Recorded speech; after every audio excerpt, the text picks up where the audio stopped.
से अनुरोध करूंगा कि विषय आपके भी सामने, लगभग सभी लोगों को आपने भी सुना, और ये जो चमत्कार दिखाकर धर्म परिवर्तन कराया जा रहा है, मैं यही कहूंगा कि इसी पर आप बोलिए महाराज जी। सर्वप्रथम इस संसद के संरक्षक और उसकी अध्यक्षता कर रहे हमारे जगत गुरु शंकराचार्य जी महाराज, उनके चरणों में नमन करता हूँ, दंडवत करता हूँ। उपस्थित यहाँ सभी संत समाज को प्रणाम करता हूँ, दंडवत करता हूँ। हमारे मंच पर आसीन हमारे मित्र स्वामी चक्रपाणी जी महाराज, जगत गुरु स्वामी चक्रपाणी जी महाराज, और जगत गुरुद्वय हमारे आचार्य प्रमोद कृष्णम जी, हमारे राजू दास जी महाराज, और हमारे शास्त्री जी अमेरिका से, जगत गुरु जी महाराज, सभी को प्रणाम करता हूं। और नेटवर्क 10 के पीठाधीश्वर श्री महान स्वामी संजय गिरी गोस्वामी जी महाराज को भी बहुत बहुत धन्यवाद देता हूं, बहुत आभार कि इतनी बड़ी संत संसद, 5वीं संत संसद आप सफलतापूर्वक आयोजित कर रहे हैं। सब बातें तो हो गई, हम सुन ही रहे हैं, सब विद्वानों के मत तो लगभग आ गए उस पर। वही मेरा भी मत है जो सभी भी हमारे विद्वान लोगों ने, हमारे अग्रजों ने जो बोला है, हमारे श्रीमानतों ने, वही मेरा भी मत है। उससे कुछ हट के कुछ बोलना नहीं है। चैनल का भी अपना एक महत्व है, उसके समय का। मैं पूरी संत संसद के जो विचार आए उनका समर्थन करता हूं हृदय से, और जो भी कार्यक्रम बनेंगे उसमें कंधे से कंधा मिलाकर चलने का वचन भी देता हूं। संजय जी, जहां तक चमत्कार की बात है, करौली शंकर महादेव धाम जो है, मिश्री मठ जो है, 2 स्थापनाएं की हमने। एक करौली शंकर महादेव धाम की कानपुर में, और एक मिश्री मठ हरिद्वार में स्थापना की। हमारा ऐसा मानना भी है और हमारा ऐसा जानना भी है, दोनों है। पहले मानना था, डगमग होता था, लेकिन मेरा जानना है कि किसी संसार में चमत्कार नाम की कोई वस्तु होती नहीं, कोई वस्तु है नहीं, और ना ही कोई रहस्य इस संसार में। हमने कभी होते हुए नहीं देखा, हम उसे चमत्कार मान लेते हैं। जिस चमत्कार होने की विधि को हम नहीं जानते उसे हम रहस्य मान लेते। तो न रहस्य है और न चमत्कार है, सृष्टि के नियम से सब चलता है। बिना नियम के एक पत्ता नहीं खड़कता। तो चमत्कार जैसे ढिंडोरा पीट के, वो चाहे हमारे अपने हिंदू संस्कृति के लोग हों और चाहे दूसरी संस्कृति के लोग हों, जो चमत्कार के नाम पर ढिंडोरा पीटते हैं, मैं इन सभी लोगों का जोरदार खंडन इस मंच के माध्यम से करना चाहता हूं। ये शरीर इतना बड़ा ईश्वर ने दिया, इससे बड़ा तो चमत्कार हो, रहस्य कुछ हो ही नहीं सकता, जिसको आज तक वैज्ञानिक पूरा पूरा नहीं समझ पाए। अभी हम नहीं समझ पाए। तो चमत्कार और रहस्य कुछ है नहीं, सब कुछ नियम से चलता है, और किसी नियम को नियम से ही काटा जा सकता है। तो अगर कोई ऐसी घटना घटती है तो नियम से ही घटती है, बिना नियम के कुछ नहीं होता। तमाम मैं देश में देखता हूं, एक बाढ़ आई हुई है। इस धाम को जब शुरुआत की हमारे परम पूज्य गुरुदेव पंडित श्री राधारमण जी मिश्र, जिनका बचपन से मुझे सानिध्य प्राप्त हुआ, मैंने हमेशा विज्ञान का विद्यार्थी रहा और चीजों को समझने पर जोर दिया, मानने पर मेरा जोर बहुत कम था। जब तक समझ नहीं गए, उसको जान नहीं गए, तब तक उसको स्वीकार नहीं किया। शुरुआत वही आती, चर्चा कर सकते हैं कि तमाम पूरे देश में ढिंडोरा पिट रहा है, जैसे भूत प्रेत चलता है। सब फर्जी नाटक। जो कहता हो भूत प्रेत हम ला सकते हैं, दिखा सकते हैं, उसको मैं इस मंच के माध्यम से चैलेंज करना चाहता हूँ। चैलेंज शब्द का प्रयोग इसलिए कर रहा हूं क्योंकि कभी महात्माओं संतों के मंच से इसका प्रयोग हुआ नहीं है।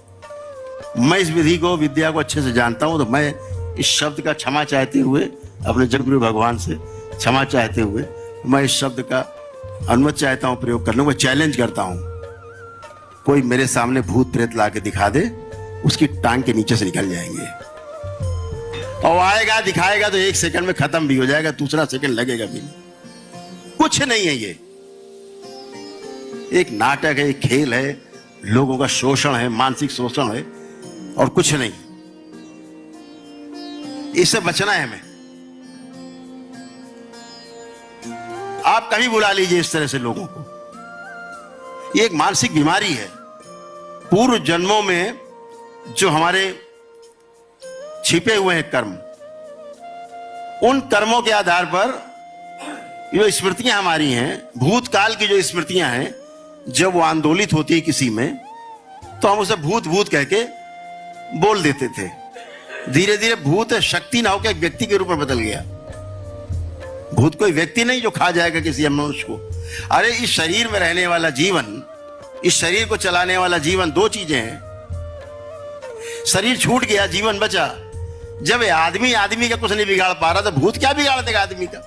जो बचा है जीवन, वो तो अकेला हो गया, शरीर छूट गया बेचारे का। लेकिन क्या है, जो स्मृतियां हैं, जिन पे दरबार ने पूरा अनुसंधान किया है, पूर्व काल की जितनी स्मृतियां हैं, उन स्मृतियों के आधार पर जब व्यक्ति आंदोलित होता है उसके मस्तिष्क में, तो उसका असंतुलन जब पैदा होता है शक्ति का, तो उसके पश्चात जो ढिलता डुलता है, तो उससे हम लोग भूत प्रेत मान के डरते हैं, भयभीत होते हैं। ऐसा कुछ भी नहीं है। इसी प्रकार के चमत्कार दिखा करके तमाम पास्टर और जो ये दिखा करके गरीब लोगों को जो बेवकूफ बनाते हैं, वो तो और तरीके से बेवकूफ बनाते हैं, सबको पता है। इन पास्टर के सामने मुझे खड़ा करिए, मुझे खड़ा करो, देखे कितनी भूत प्रेत दिखाते हैं, ये कितने भूत प्रेत निकालते हैं। ये सब नाटक है। इस नाटक का पर्दाफाश होना चाहिए, और मैं इस पर्दाफाश करने के लिए, इसका पर्दाफाश करने के लिए मैं बिल्कुल कटिबद्ध हूं। हमने पूरी योजना हम लोगों ने बनाई है कि अब हम लोग इसके बाद की जो यात्रा है ना, पंजाब की यात्रा है। पूरा समय पंजाब को देने वाले हैं, जबरदस्त समय देने वाले हैं पंजाब को। पंजाब में जो वैचारिक दोहन हुआ है, जो शोषण हुआ वहां की वीर कौम का, हमारे देश की सबसे वीर कौम, हमारी सिख कौम, उसको जो नपुंसक बनाने का काम किया जा रहा है नशे के द्वारा, और इन धर्म परिवर्तन कहने का, हम तो इसको धर्म परिवर्तन नहीं मानते। धर्म परिवर्तन नाम का शब्द ही गलत है। इस शब्द को बदल देना चाहिए। धर्म का परिवर्तन तो कुछ संसार में कोई पैदा नहीं हुआ जो किसी का धर्म परिवर्तित कर दे। आम का वृक्ष है, उससे आम ही पैदा होगा, आप उसका धर्म परिवर्तित नहीं कर सकते। मनुष्य मानव धर्म है, हम सुखी रहना चाहते हैं, हर व्यक्ति सुखी रहना चाहता है। हमारे सुख को हम से आप विमुख नहीं कर सकते, तोड़ नहीं सकते। ये मानव धर्म है, हम सुखी रहना चाहते हैं, सुख ही हमारा धर्म है। निरंतर सुख बना रहे, निरंतर सुख ही आनंद है, आनंद के द्वारा ही परमानंद की उपलब्धि है, ये हम सब जानते हैं। तो इसलिए जितना भी सुख, और ये हमारा निरंतर सुख की हम बात करते हैं धर्म की, धर्म को तो बदला नहीं जा सकता, मत बदला जा सकता है। इसको मतांतर बोल सकते हैं, धर्मांतरण तो हो ही नहीं सकता। किसी का धर्मांतरण नहीं किया जा सकता। एक व्यक्ति को भी धर्मांतरण करके कोई दिखा दे, मरता हुआ आदमी भी सुख चाहता है, उसका सुख उससे अलग नहीं किया जा सकता, वो उसका धर्म है।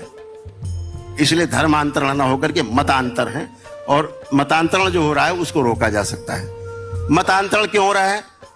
केवल हमारे देश में जो शिक्षा और संस्कार की जो कमी हुई है, हमारे महापुरुषों ने, हमारे ऋषियों मुनिषियों ने जो व्यवस्था बनाई मानव के जीने के लिए, ब्रह्मचर्य आश्रम से लेकर संन्यास आश्रम तक, उसको हम लोगों ने खंडित कर दिया। हमने वर्ण आश्रम को खंडित किया, मानने से इंकार किया। हम पाश्चात्य सभ्यता में चले गए, और आज फलस्वरूप हम इस धर्मांतरण नाम के दंश का शिकार हो रहे, चमक धमक का शिकार हो रहे। आपने कभी नहीं सुना होगा कि कोई बहुत अमीर आदमी धर्मांतरण कर लेता है, गरीब आदमी पर यह दंश काम करता है। तो चमत्कार दिखा करके, उल्लू बना करके ये धर्मांतरण का, ये मतांतरण का जो काम किया जा रहा है, इसको बहुत आसानी से रोका जा सकता है। इसको रोकने में कोई आपत्ति नहीं है। दरबार स्मृतियों को बदलने में बहुत सक्षम है। और मैं आपसे थोड़ा सा विषय से हट के बात करना चाहता हूँ, अनुमति चाहता हूँ कि आगे आपके जो आप इतना चैनल धनराशि खर्चा करता है संतों पर और चाहता है कि संतों के बीच से कोई चीज निकल के आए जो समाज में जाए, लोगों को लाभ उसका मिले, सनातनियों को उसका लाभ मिले। तो संजय जी हमें कहना चाहते हैं, अगली संसद ऐसी बुलाइए, छठी संसद, जिसमें जितने भी हमारे ऋषि मुनि, हमारे महात्मा हैं, हमारे संत हैं, जिन्होंने अपने जीवन में जो जाना है, जो अनुभव किया है, उस अनुभव का जरूर प्रदर्शन हो, ताकि पता रहे कि किसके पास कौन सी शक्ति और कहां जाके हमें कहां लाभ मिलेगा। ऐसा नहीं डॉक्टर सब कुछ जानता है, कोई बच्चों का डॉक्टर है, कोई महिलाओं का डॉक्टर है, कोई हृदय का डॉक्टर है, कोई आंखों का डॉक्टर है, कोई दांतों का डॉक्टर है। ऐसे ये भी है, शक्तियों में अलग अलग शक्तियां हैं। तो मैं चाहता हूं उसका जरूर प्रदर्शन हो। जैसे मैं कहता हूं, एक बड़े संत हैं, मेरी चर्चा होती रहती है, मैं हमेशा कहता हूं मैं यहां भी करके दिखा सकता हूं, सबको करके दिखा सकता हूं, लाइव करके दिखा सकता हूं। एक जब आप करेंगे ध्यान साधना का, हम लोगों ने ध्यान साधना का कुछ मॉडल तैयार किया जो पूरे विश्व में इसको लागू करने जा रहे हैं हम लोग। इसके पहले हमारे दरबार का जो हमारा आश्रम है मेम्फिस में है, मेम्फिस सिटी में, अमेरिका में, वहां से इसकी एक बड़ी शुरुआत हम लोग करने जा रहे हैं, टेनेसी स्टेट से, अमेरिका से। अभी हम लोग ऑनलाइन करते हैं इसको। ध्यान साधना के समय सबसे बड़ी बाधा है विचारों का इधर उधर होना, भूतकाल भविष्य में विचरण करना, और वर्तमान से विरत रहना, वर्तमान से हट जाना। अब कभी भी कितने लोग बैठे हो, आप ध्यान साधना कराएं, देखें। इस मंच से कहना चाहता हूं, एक विचार न भूतकाल में आप जा सकते हैं, न भविष्य में जा सकते हैं। चाहे 1 मिनट बैठे, चाहे पूरे दिन बैठे रहें, आप भूतकाल और भविष्य में ट्रेवल नहीं कर सकते। यह दरबार की शक्ति है ध्यान साधना कराने की। वर्तमान में ही बने रहेंगे, यह ईश्वर की शक्ति है, यह समय की पुकार है जो किसी प्रकार से ये उदित हुई है इस कलयुग में। यहां अभी जितने लोग बैठे हुए हैं, मैंने तो कुछ अभी किया नहीं है, जितने लोग बैठे हैं यहां पर, सभी लोग अपने अपने आराध्य को साक्षी मान के एक बार आंख बंद करके देख ले, किसी के अंदर भी एक नकारात्मक विचार नहीं उठ रहा है। अगर उठ रहा है तो मैं जो कह रहा हूं सब असत्य है। सभी लोग ट्राई कर सकते हैं, सब लोग A to Z, जहां तक मेरी आवाज जा रही वो सभी लोग कर सकते हैं। एक नकारात्मक विचार अपने दुश्मन के लिए भी नहीं उठ रहा है, उठ ही नहीं सकता। क्यों? कोई नकारात्मक रहना नहीं चाहता। यह हर व्यक्ति का संकल्प है, वो सकारात्मक रहना चाहता है, अच्छे से जीना चाहता है, सुखपूर्वक जीना चाहता है। यह संकल्प है व्यक्ति का अंदर। तो इसलिए ध्यान साधना के हमारे तमाम बालक हमारे साथ जो जुड़े हुए हैं, ये सब दृष्टा हैं, सब दृष्टा हैं, और ये सब इनलाइटेंड हैं। ये सब बैठेंगे और आप इन्हें पाएंगे कि ये परमहंस की गति में मुश्किल से मुश्किल 3 मिनट के अंदर पहुंच जाएंगे। आप डॉक्टर बुलाइए, 4-6 डॉक्टर रखिए, परीक्षण वाली मशीनें रखिए, लाइट डिटेक्टर रखिए, और फिर आप परीक्षण करिए कि हाँ, मनुष्य सुख के लिए, अपने सुख के लिए काम कर सकता है, और जो अपने को सुखी कर सकता है फिर वो पूरे संसार को सुखी कर सकता है। संजय जी, अगर स्वयं दुखी है तो कभी किसी को कोई सुखी नहीं कर सकता है। बहुत बहुत धन्यवाद, बहुत धन्यवाद, बहुत धन्यवाद। और अगली बार मैं एक कार्यक्रम अपने ही यहाँ चैनल में ये भी रखूंगा, क्योंकि ये भी बहुत जरूरी है कि कम से कम जो युवा पीढ़ी है वो इसे देखे। और आपसे अनुरोध करूंगा कि आप हमारे स्टूडियो में आए और इसको जरूर सबके सामने रखें।